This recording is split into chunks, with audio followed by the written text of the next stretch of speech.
will listen to a number of videos, which are presentations prepared by the office. And then we will have time to discuss. As we play the videos and as you think about the papers and enjoy the beautiful work that the office have prepared, you can post your questions to the Discord channel. We have our lovely SVs here, and they will be making sure that these questions end up with me, and then we will be very happy to ask all of those questions to the office, and hopefully we'll have a nice panel at the end of this session so they can also discuss the differences and the similarities in their works. Without further ado, let's start with the papers. We're gonna talk about a lot of stuff in this session, including gestures and lots of stuff to do with paper and folding. Yeah, so I think we're good, and I think we're gonna start with the videos.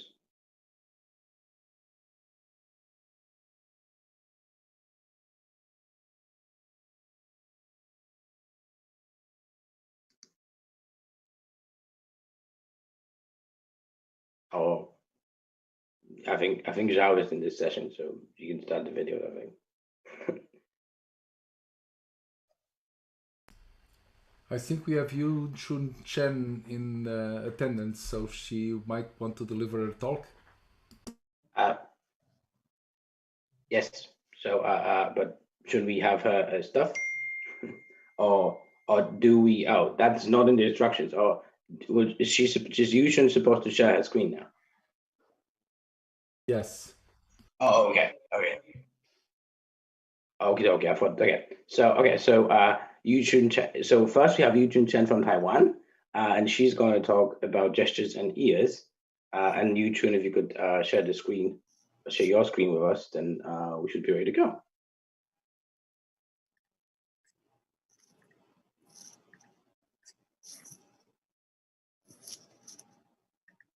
Sorry, I can't share my screen.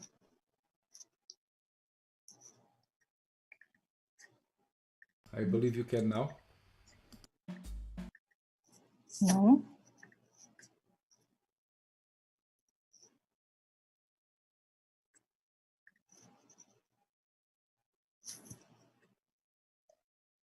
Please go ahead. If you got some issues sharing the screen, okay. I can pass the. Okay. Can you see my screen? You're good to go. Okay. Hello, I'm Yu Chun. I'm going to present our paper, Exploring User-Defined Gesture for Ear-Based Interactions. Among many body locations, the human ear is appealing for users seen from commercially popular hand-worn devices, such as smart earpiece or augmented glasses. Compact and integrated devices are feasible because the ears are close to these devices and the area on or around the ears is users' input space. Previous studies have shown that rich, eyes-free mobile interaction can be enabled by applying mid-eye gesture around the ears, touching or deforming the ears. These studies make good use of the ear's specific affordance. However, they show how interaction with the ear is possible from mainly a technical perspective. In our study, we have attempted to discover what kind of input gestures are suitable for users and perceived user mental model. To explore intuitive gesture for ear-based input, we conduct a user elicitation study. We collected 31 frequently used tasks on smart devices. In each task session, participants will watch task animation and then define a unique gesture with one hand. There are no constraints on interaction method. They also need to rate their gesture based on suitability, usability, and social comfort. After rating, participants receive some questions about gesture detail, such as why is this gesture suitable, and why did you choose this interaction type? We recruited 28 participants. All were familiar with touch and gesture input. Finally, we collected 868 gestures. 3 researchers use affinity diagram to code and group the gesture, and then compile a user-defined gesture set. This gesture set is a non-one-to-one mapping of tasks and gestures. To evaluate the consensus of this gesture set, we calculate the agreement rate proposed by Foldable. This result shows that this user-defined gesture is median consensus. The top 5 tasks are add-on selection, zoom in, zoom out, value down, go to home screen, pan right and left. Only 2 tasks, turn on microphone and voice search, are no consensus. Since we didn't constrain any interaction method in this user elicitation study, the gestures we collect include mid-air gesture and gesture involving touching the ears, and former is slightly more than the latter. However, most participants that they choose different methods depend on the task. We learned from the interview that participants use mid-air gesture due to its spatial freedom. In addition, performing mid-air gesture are more comfortable when the task is frequently used. Compared to mid-air gestures, touch-based gesture can provide tactile feedback, and touching the ears is also a natural behavior without attracting other people's attentions. Moreover, we summarize some insights of user design rationale. There are 2 kinds of design rationale for touch-based gestures. One is location doesn't matter. It means that participants do not care where they have touched. They only focus on the reaction of touch. Some participants imagine that touch would be detected more accurately. The other design rationale is location mapping.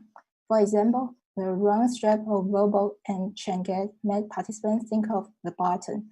They would like to pinch robot to trigger go to home screen task. Although the ES has a spatial affordance, there are only a few deformation gestures in our study. This is because deforming the ears frequently may cause discomfort. In our deforming gestures, there are 4 actions: pinching, blinking, bending, and pulling. Those actions are also varied by duration, deformation quantity, and directions. And most participants tend to deform specific ear parts, such as lobe, helix, or whole ears. We also offer some suggestions and provide possible recent sensing techniques to recognize the gesture of this work. For mid-air gestures, the tracking and recognition of hand and fingers are required, and solely it's possible to sense them. For touch-based gestures, the sensing area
Australia to try to share his screen with us if he is here, and Discord says he is here indeed. And yeah, Greg is going to talk about how users can interact with maps, and specifically complex maps and complex map environment. So yeah, Kadek, yeah, I can see you. May I start sharing my screen? I think we need we need to Kadek to be allowed to share screen.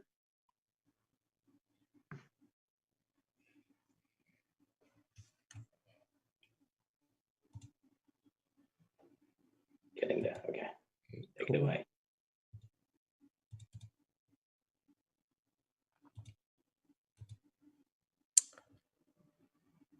Okay, thank you, Paul, for the introductions.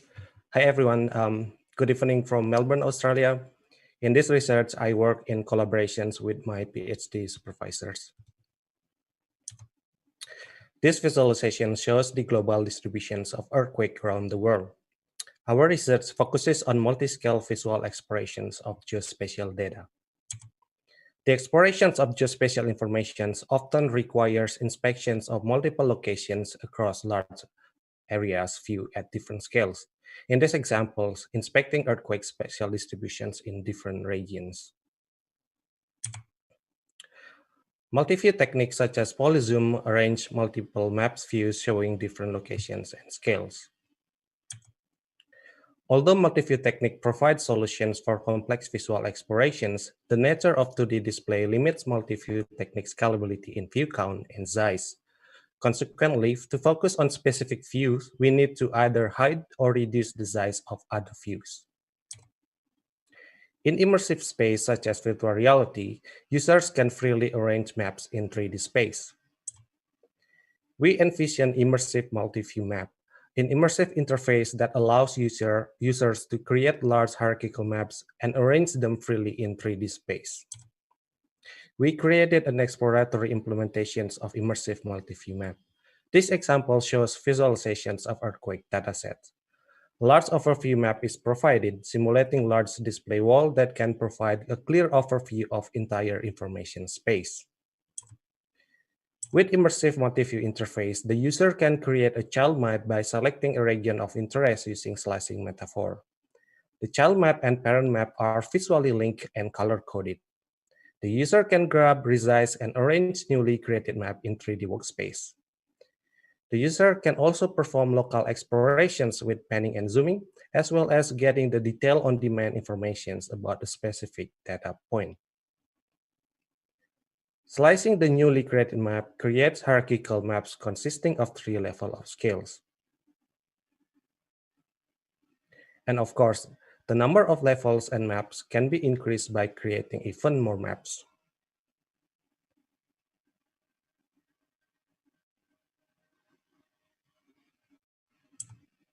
We envision that in a complex exploration scenario, the users create a large number of hierarchical maps. Our research is the first attempt to explore such an immersive system, and therefore, there is very little design guidance to follow. In this research, we are interested in understanding users' map arrangement in Immersive Multiview Maps environment. To guide the future development of Immersive Multiview Map system, we designed a study to observe how users arrange multi-scale maps in 3D space. We conducted an observation study with 16 participants. In the study, we provided multiple maps in 3 levels of scales with a total of 24 maps to be arranged in virtual reality environment. To encourage the emergence of a variety of layout strategies, we provided participants with 5 consecutive tasks that simulate various multi-scale map interaction scenarios. We analyzed all 80 layouts created by all participants using qualitative approach. What we see here is the simplified version of each layout created by participants. We found that spherical cap layout is the most common layout geometry, followed by spherical layout, which uses the 360-degree space around the user.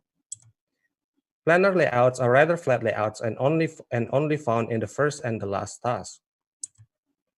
Overview detail relationship illustrates how child maps are arranged relative to the parent map. We found that most participants tend to arrange child maps around their parent without occluding it. This creates a central window arrangement. Other notable layout is coordinated arrangement, where child maps are aligned next to their parent in a grid-like arrangements. There is a rare case of occluding layout where participants stack child maps on the parent map. We observed 2 types of interaction strategies. Participants with layout preserving strategy did not move the map during the task and utilized body and head movement to inspect all maps. In contrast, layout changing strategy relies on moving and grouping maps in space. This strategy is mostly found in comparison tasks and indicates the needs for manual layout authoring tools. We then revisited our exploratory implementations and created automated layout tool. We designed layout panel that can automatically change layout geometry. This clip demonstrates the automated layout geometry function. The circle icon represents spherical cap or spherical layout, while the line icon represents flat layout. With this panel, users can also change map size and locality. Locality parameter defines the distance between the child map positions and their origins on the parent map. Changing the locality to minimum will move child maps toward their parent border to remove occlusions, creating a central window arrangement. Adjusting size will change all map size, but not the fixed overview map.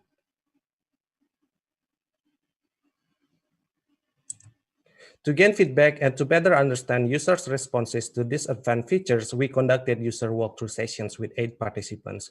We used a similar setup as the first study and provided automatic layout tool as well as advanced interaction modes, such as bringing map closer with a single click. We found that participants chose a wider variety of layout geometry with more percentage of participants prefer planar layout than what we found in the first study. Interestingly, we still found layout changing strategy used by participants despite the provided advanced interaction techniques. In summary, our research focuses on understanding users' generated layout to inform future design of immersive multi-view map system. We conducted observation study and found distinctive layout and interaction patterns. We found that participants tend to arrange map in spherical cap geometry and arrange child maps around their parent. We also found participants actively arrange maps during difficult tasks.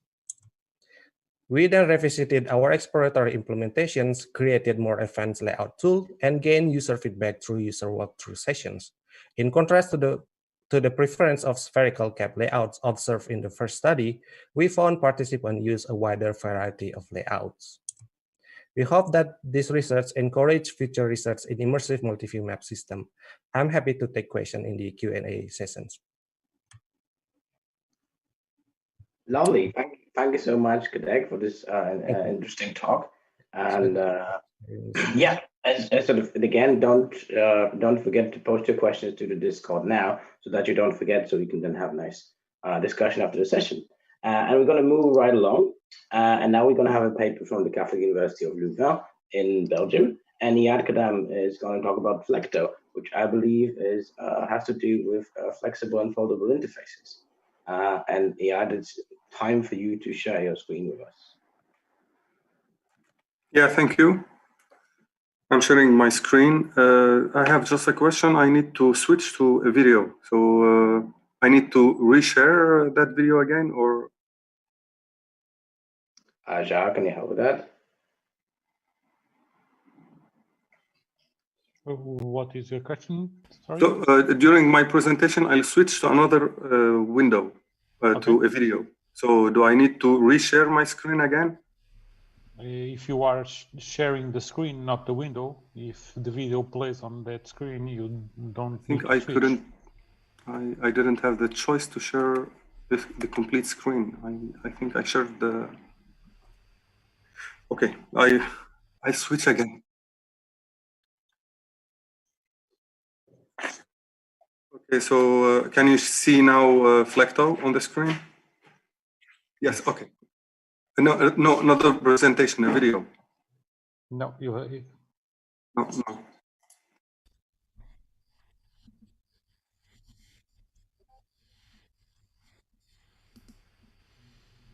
So I'll try to share the monitor, but I cannot do it. Would you please disconnect me from the screen share? We've seen the video playing on your next slide, so maybe you want to use the backup video instead? No, that's fine. That's fine. I think I could share my screen. Please go. Okay. So, hello, I am Iyad Khaddam, and I'm here to present my article, Towards Rapid Prototyping of Foldable Graphical User Interfaces with Flecto. Foldable devices are a reality nowadays. We can buy foldable products such as Royal FlexPay, Samsung Galaxy Fold 1 and 2, or Huawei Mate X. They have the interesting feature of having a large screen on a small device. However, foldable prototypes in research are way sophisticated compared to existing products. For instance, some research prototypes define multiple folding hinges instead of one in commercial products. Others define innovative interaction techniques, such as leafing, zooming in and out through bending. We believe that someday we will be able to buy a foldable widget with leafing capability to read a book in a natural way. And why not using a foldable widget instead of a restaurant menu? Besides, some widgets might be more appropriate for games. As you can imagine, each foldable widget will serve a specific function with a dedicated software. So when designing a foldable widget, you need to consider possible interactions of the device, and at the same time, how to consume these interaction capabilities in the software, which would couple the hardware design decisions and the software ones.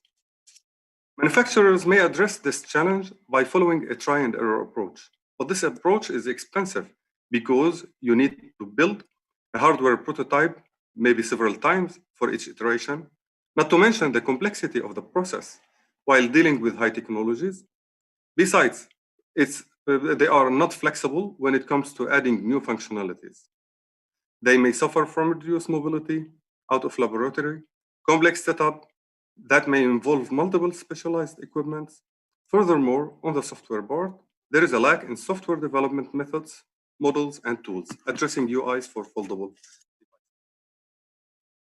In order to address these challenges and gaps, we introduced Flacto, a model-based approach to develop software for foldable devices. Flacto consists of a model to define foldable devices and their physical surfaces, a model to develop UI prototypes, a method to use the above models together, and a software tool to support the method and the models. Flacto uses the notation of origami in modeling of foldable devices because it's a powerful notation and it has been largely explored in foldable devices in the literature. So let me show you a demo on Flacto. You can see now the video? Okay, thank you. So I will first demonstrate the surface designer to define the physical device and hinges. First, you fill the dimensions of the surface, and then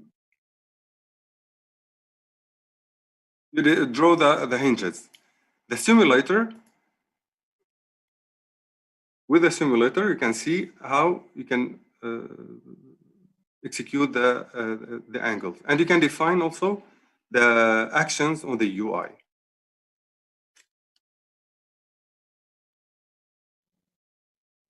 Flacto can transform a static UI into a foldable one. I'll demonstrate a brochure for selling a property.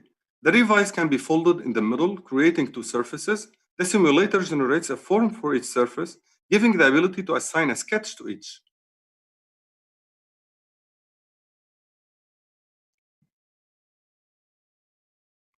And the simulator updates accordingly.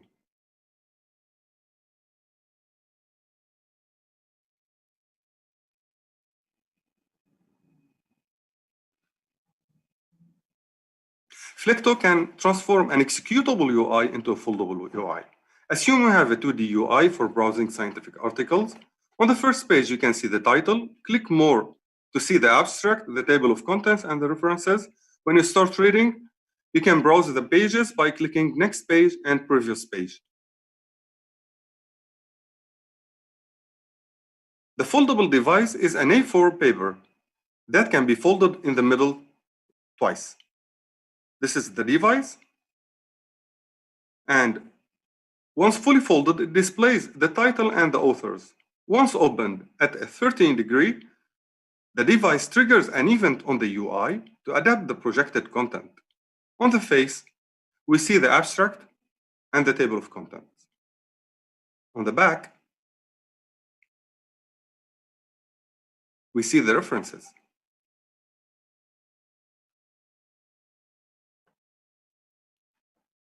You can open the folds to start browsing and navigating on the content by clicking on the corner, bending the corners, forward and backwards. Flecto provides a two-way binding of events. You can interact with the projected content as if interacting with a 2D UI. We will demonstrate this by clicking on the scroll bar to move lower on the projected page. We'll do it again to scroll up. And we can see two-way bindings. You can fold it back to its initial state.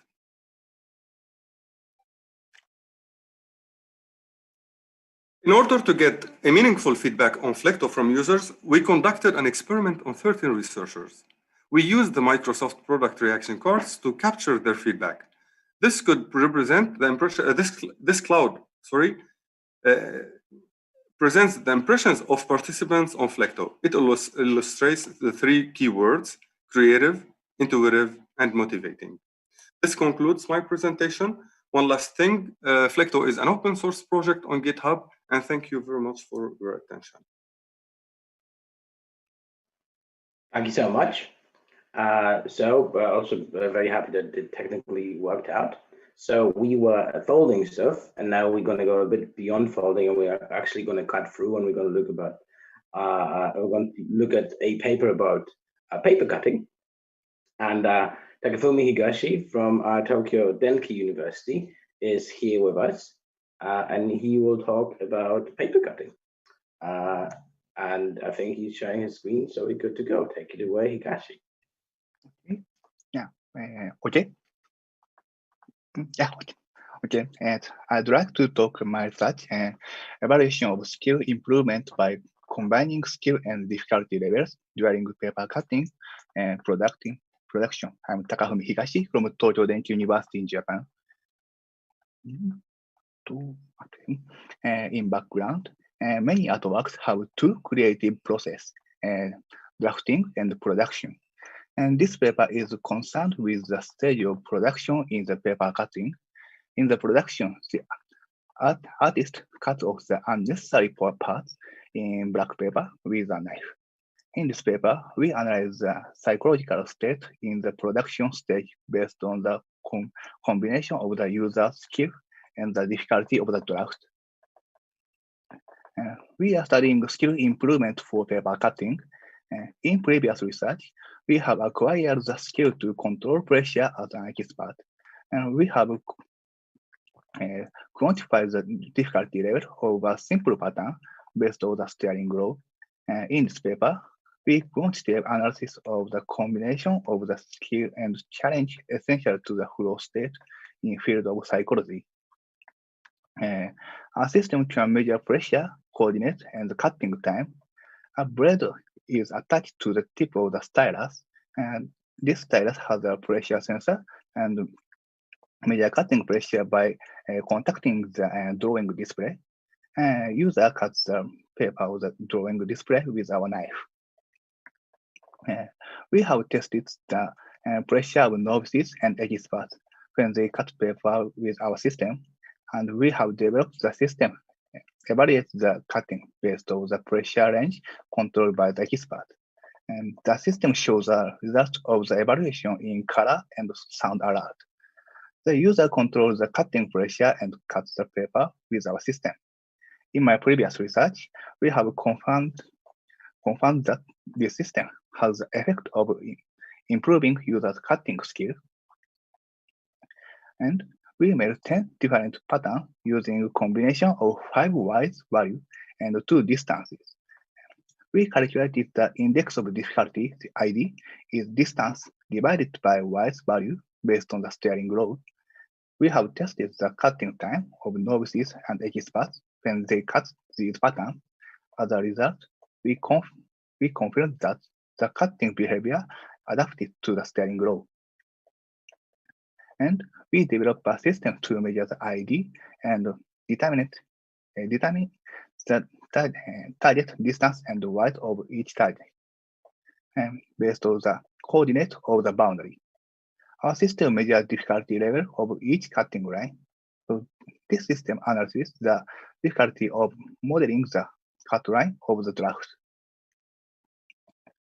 So we have measured 3 types of picture based on the width of the target. And this table shows the frequency distribution and average value of the ID. The narrower the width of the line consisting the picture, the higher the average ID, and the lower the width is wider the average ID. Hence, we confirm that the ID tends to increase the narrower the line. Also, the difficulty of picture is not a unique value. Flow state is connected to the performance in a situation where personal skill equals the required challenge. In this study, we assume that skill to control cutting pressure is a skill, and difficulty with high practice effect is a challenge. We evaluated the consistent factor of flow state in the production stage by creating the flow state scale for paper cutting. The participant answered the questionnaire consisted of 36 items on a 5-point scale. So we measure the pressure and time when the 40 participants cut the paper. The participants perform the tasks. We analyze the pressure and time. Each group of novices cut picture of various difficulty levels, and we analyze the flow state from the questionnaire. So this graph shows the factor score in flow state scale. We developed the quantification. We developed a quantification questionnaire to assess the flow condition during paper cutting production. As a result, we confirm the highest skill improvement effect and flow state when the novices who practice using our system, who pressure control produced design using high difficulty design. And furthermore, we found that the system for evaluating the pressure has a particular influence of the change in the sense of time when the user created it. We confirm that the difficulty level of the picture, we focus on the affected concentration on effort. This paper aims to analyze the improvement of the skills for production activities and the flow state of user by the combination of skills and difficulty. From our assessment, we confirm that the highest skill improvement effect and flow state when the novices who practice using our system for pressure control production design using high difficulty design. That's all. Thank you.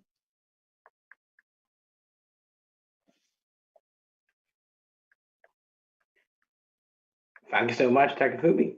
Thank you for a lovely talk. And last but not least, we have the last talk in our session. And that's going to be a talk from Yahoo Japan. And it's going to be something that we recently probably enjoy a lot, which is lying down. And Haruna is here to talk about that. Take it away, Haruna. Thank you for the introduction.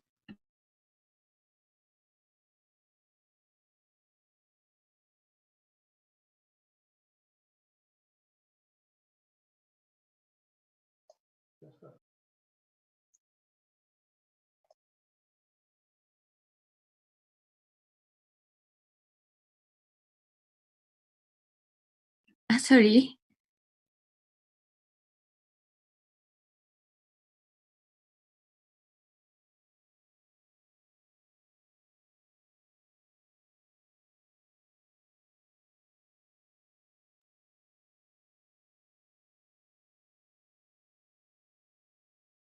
Hello, I'm Haruna Oshima from Yahoo Japan. I'm going to talk about the study on how lying down postures affects smartphone movement. This work is part of my master's thesis at Ochanomizu University. First, introduction. Smartphones are used everywhere in everyday life. The effects on smartphone operation and various situations have been widely investigated.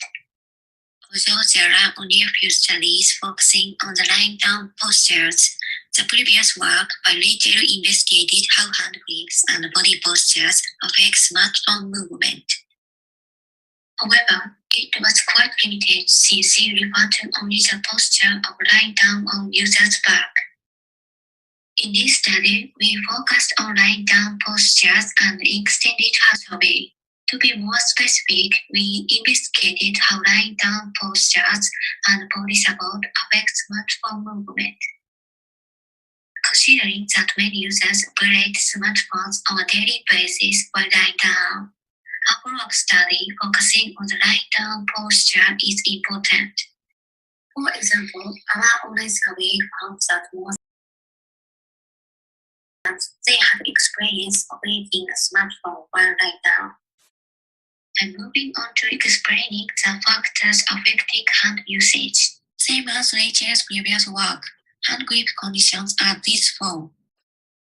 The variety of body posture is these three lying down postures, up, side, and down. The previous work refers to only up. Body support is a new factor that is not found in the previous work.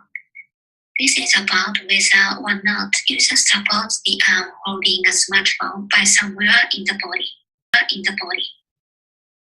Next, online survey. First of all, we conducted an online survey to investigate whether the postures in our listed combinations of factors are commonly used ones.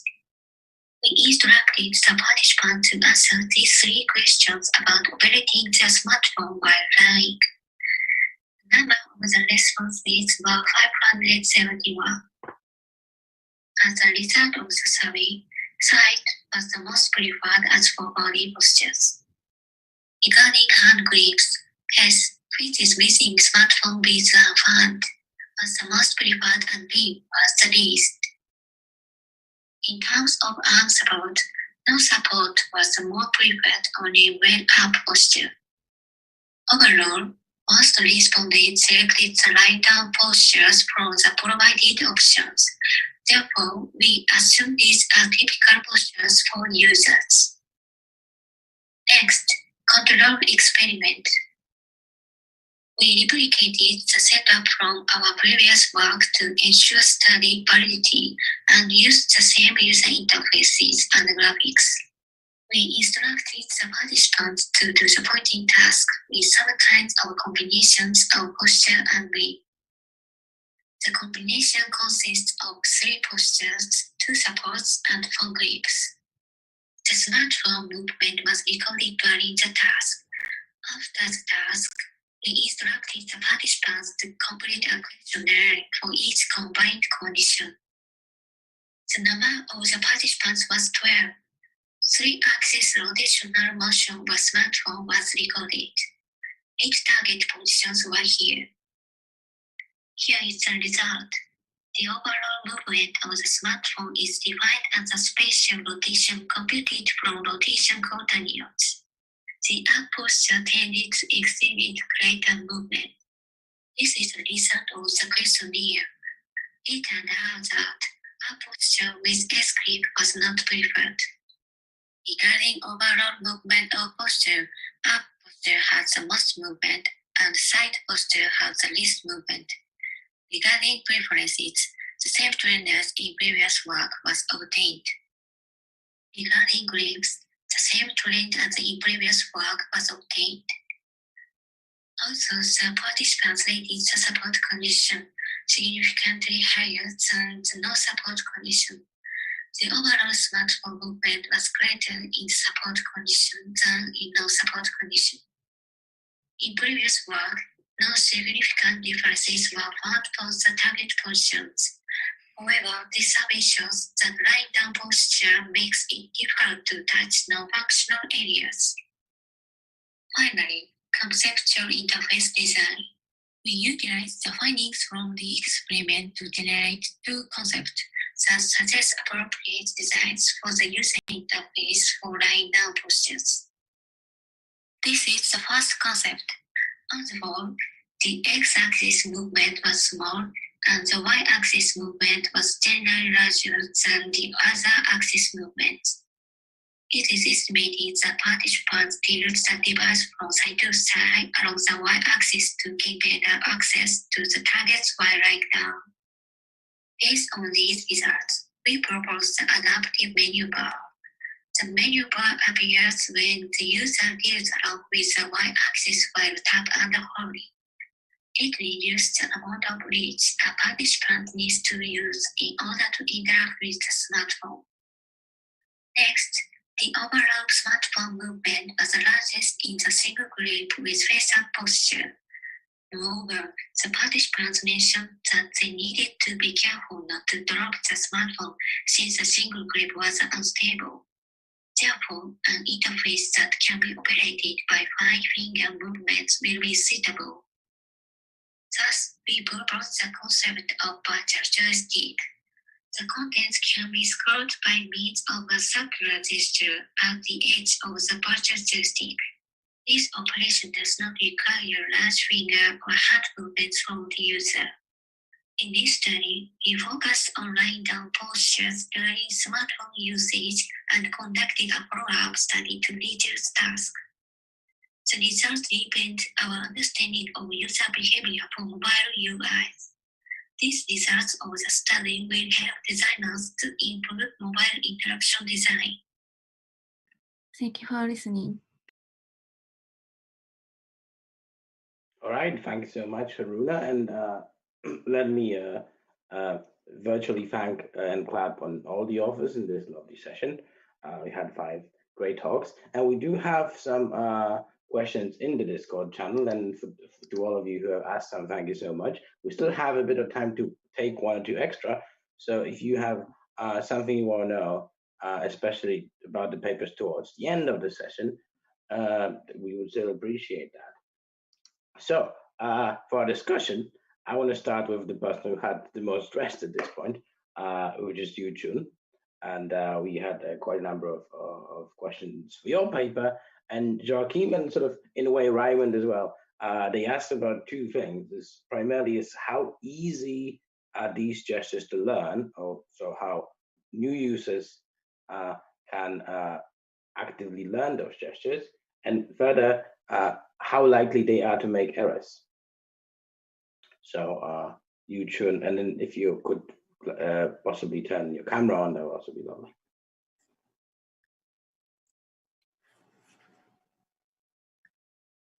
Okay, it's a good question.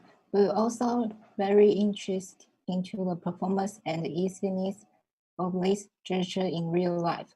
In our paper, we mainly focus on what ears gesture user can use and willing to use, and we should be able to use the result to run the performance experience in the future.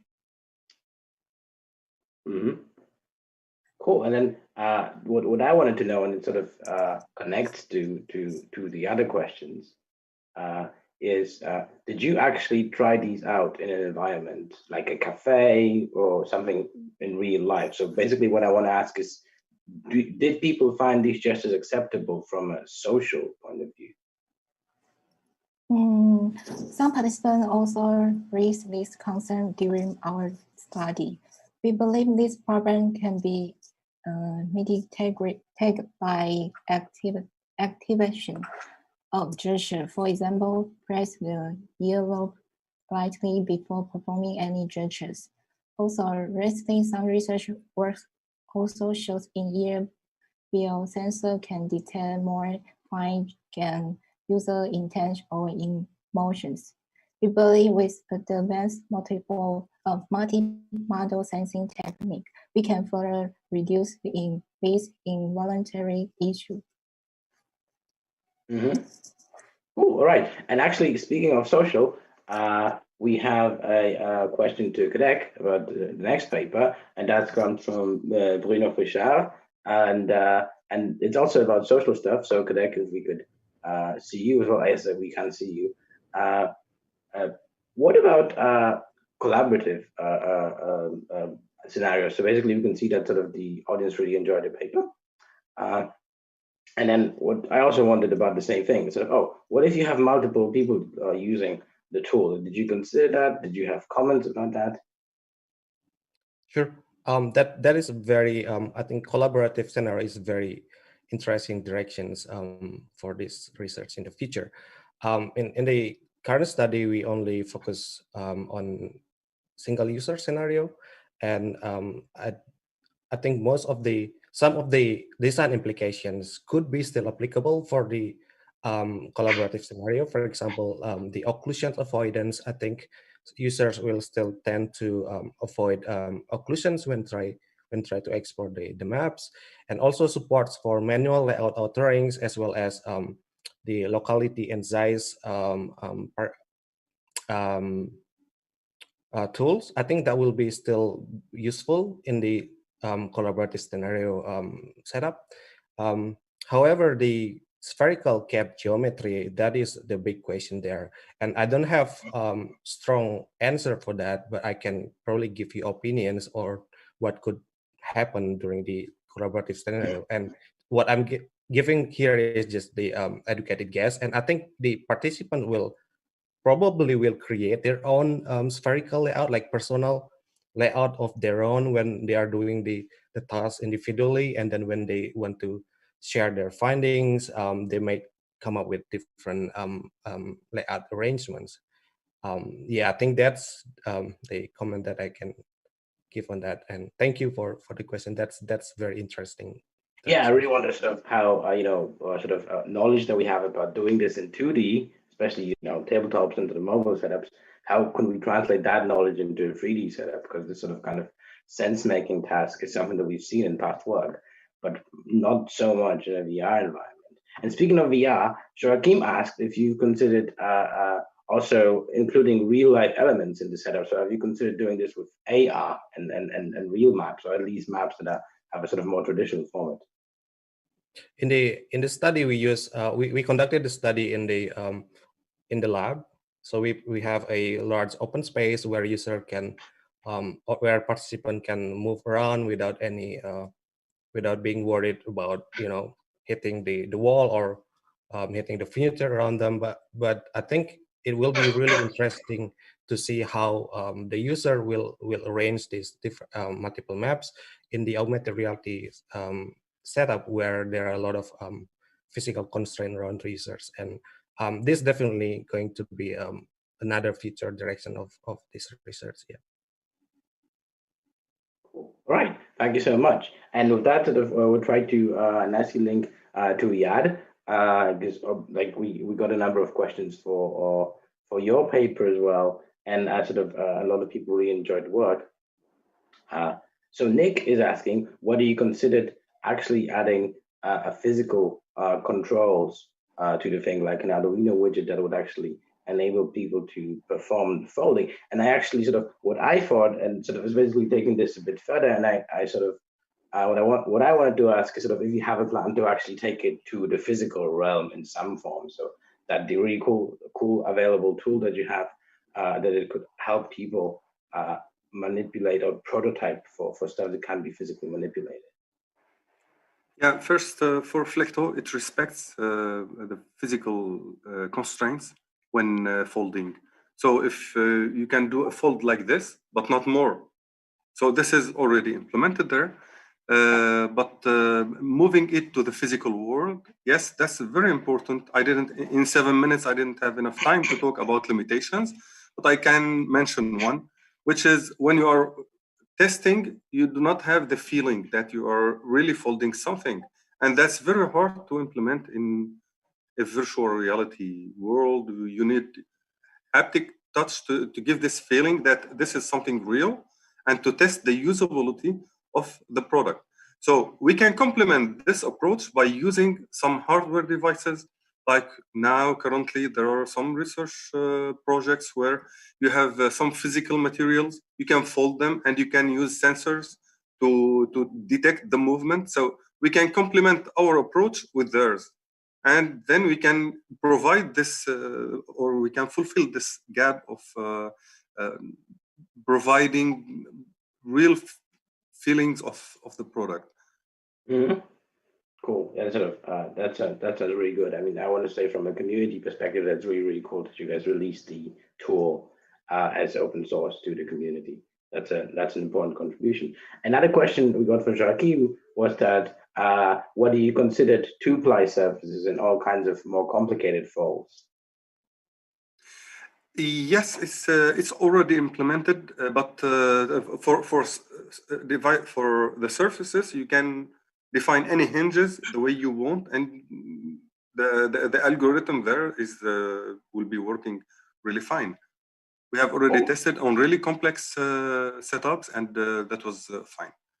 That is amazing. I'm really looking forward to looking at the tool in detail and perhaps even using it with students.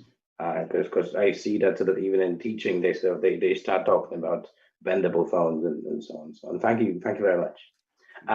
Next, we have a question to Haruna, and that is from Kunihiro Kato. And what Kunihiro wants to know is why people don't move a lot when lying face down. So what is the reason for not moving when lying face down with the phone? Thank you for the question. In the face down posture, the hand supports a smartphone from the ground side. Due to the direction of gravity, this is considered stable gripping. Okay, so the answer is gravity. That is really cool. Frederick Brudig is asking, what can we do as interaction designers with these postures? So how can we use this to build new apps?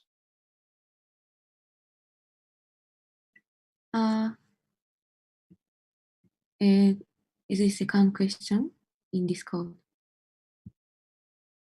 So the question is, how can we use your results to build applications?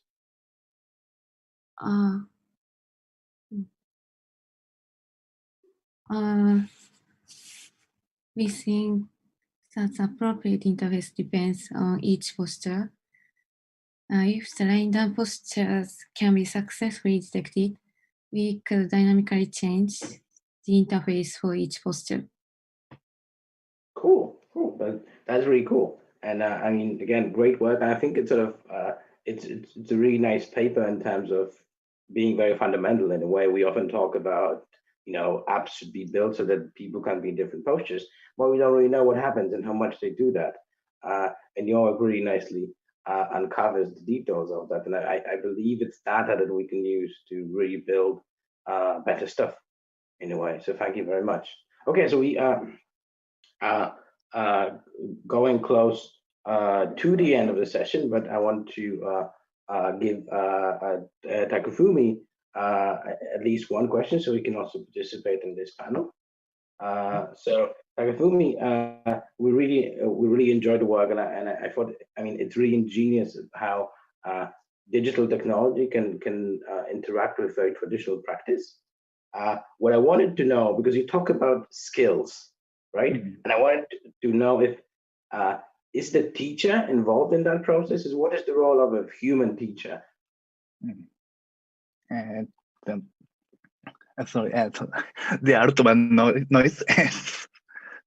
So what is the role of a human teacher? Because your system helps people do the cutting, but is there a teacher involved? Is there a person involved in that process as well?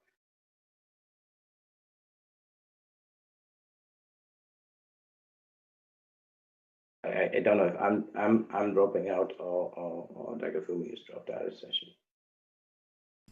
You might want to write that down somewhere in Discord or here in the chat. But I think he froze either way, right? Oh, we lost Takafumi. Yeah, I think we lost the connection. All right, guys. Then I think we're going to wrap it up here because also we want to be on time and have a little break to listen to more amazing papers later in this conference. Thank you very much for lovely sessions. A big round of applause to all the speakers. And I hope to see you later at the conference. All the best. Take care.